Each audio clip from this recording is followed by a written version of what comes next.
हज़रत मुफ्ती मोहम्मद शफी साहब ने मुझसे खुद ये वाक़या बयान फरमाया कि शाह साहब एक दफ़ा मेरे मुरब्बी और मुर्शद हज़रत मौलाना खान अब्दुल्ला साहब रहमतुल्लाह अलैह के यहाँ कुंदियाँ तशरीफ़ ले गए। हज़रत ने एक खादिम को भेजकर मुझे बुलवाया और मुझसे फरमाया कि बुखारी साहब आए हुए हैं, तुम उनके पास रहो, तुम उनके मिजाज शनास हो, मैं तो खामोश तबीयत आदमी हूँ, लिहाजा तुम ही उनके पास रुको।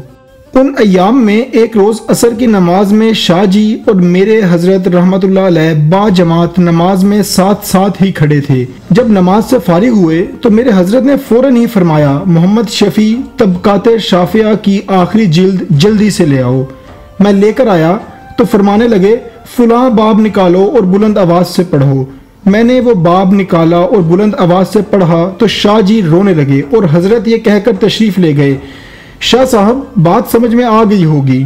बाद में मैंने शाह जी से पूछा कि हुजूर क्या बात थी। शाह जी ने फरमाया कि वाकया कुछ इस तरह हुआ कि मैं हज़रत के साथ नमाज में खड़ा था तो अचानक मेरा ख्याल उस तरफ चला गया कि हज़रत के यहाँ साहबजादे फोत हो गए हैं और उनकी 2 जवान बीवियां बेवा हो गई हैं। अल्लाह ताला उनकी जवानियां इज्जत और आबरू से गुजार दे। इस पर हज़रत ने तबकाते शाफिया वाला किस्सा सुनाकर मेरी नाक काट डाली कि अगर एक औरत 12 साल बगैर कुछ खाए पिए गुजार सकती है तो मेरी बहुएं ख्वाहिशात नफसानी से महफूज क्यों नहीं रह सकती। तबकाते शाफिया का वो वाक़या जो हज़रत शाह जी ने सुना था और हज़रत शाह जी रो पड़े थे, वो हम आपको अब सुनाते हैं। इमाम शाफी रहमतुल्लाह अलैह फरमाते हैं, मैंने सुना कि मिस्र में एक औरत ने 12 साल कुछ नहीं खाया पिया और बिल्कुल तंदुरुस्त तवाना है। मुझे इस मामले की तहकीक और उस औरत से मिलने का बड़ा शौक पैदा हुआ। जब मैं उसकी रिहाइश गाह पर पहुंचा तो मुझे मालूम हुआ कि वो किसी गांव में अपनी हमशीरा से मिलने गई हुई है। इमाम शाफी फरमाते हैं कि मैं भी उस तरफ चल दिया। इमाम साहब रास्ते में जा ही रहे थे कि एक औरत को उसी रास्ते में दूसरी तरफ से आते हुए देखा। इमाम साहब फरमाने लगे, मुझे शुबा हुआ कि ये वही औरत ना हो। मैंने उससे पूछा तो वाकईतन वो वही औरत निकली और उसने उस वाक़े की तस्दीक की। फरमाने लगी कि वाकई मैंने 12 साल कुछ नहीं खाया। जब मैंने पूरा मामला पूछा तो उसने बताया कि मेरा खावंद फलां जहाद में शहीद हुआ तो मैं उसकी लाश पर गई। उसकी लाश को देखकर रो ही रही थी कि अचानक मुझ पर नींद का गलबा तारी हो गया। मैं ख्वाब में देखती हूँ कि मेरा खावंद दूसरे चंद शहीदों के साथ कुछ खा पी रहा है।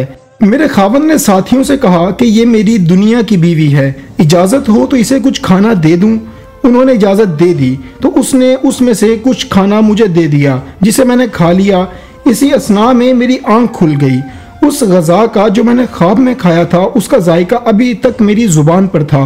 उस दिन से लेकर आज तक मुझे भूख नहीं लगी, ना कुछ खाने को जी चाहता है, बल्कि दुनिया का खाना देखकर तबीयत अवाजार हो जाती है, नफरत करने लगती है।